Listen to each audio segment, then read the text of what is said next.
less than 24 hours away from the U.S. Supreme Court hearing oral arguments on Louisiana's second black majority district and whether it violates parts of the Voting Rights Act. Governor Jeff Landry and Attorney General Liz Murrill now oppose a map they once supported.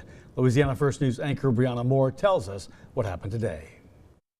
Calais sued the Secretary of State, Nancy Landry, the new Secretary of State, to have the plan that was passed by the legislature invalidated. Several gathered Tuesday, including Bert Calais, the man who strongly opposed Louisiana's 2024 redistricting map, which added a second majority black district. He argues the map is unfair to non-black voters. On Wednesday, the Supreme Court will hear oral arguments in regard to the Calais versus Landry case. You had two cases going on, one filed by the NAACP challenging the 2022 reapportionment, and a second case which was in the Western District of Louisiana, Calais versus Nancy Landry, the Secretary of State.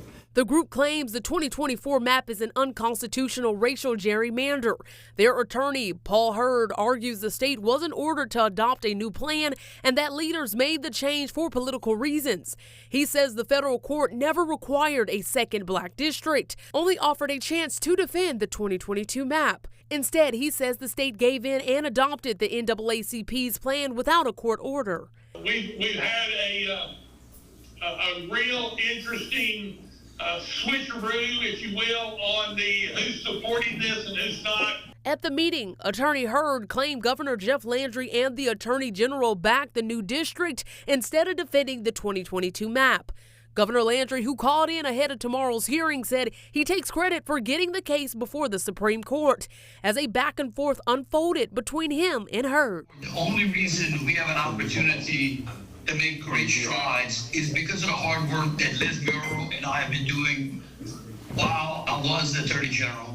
In 2022, we defended the map all the way to the Supreme Court. The final call now rests with the Supreme Court. Reporting, Brianna Moore, Louisiana First News. Oral arguments begin tomorrow at 9 a.m.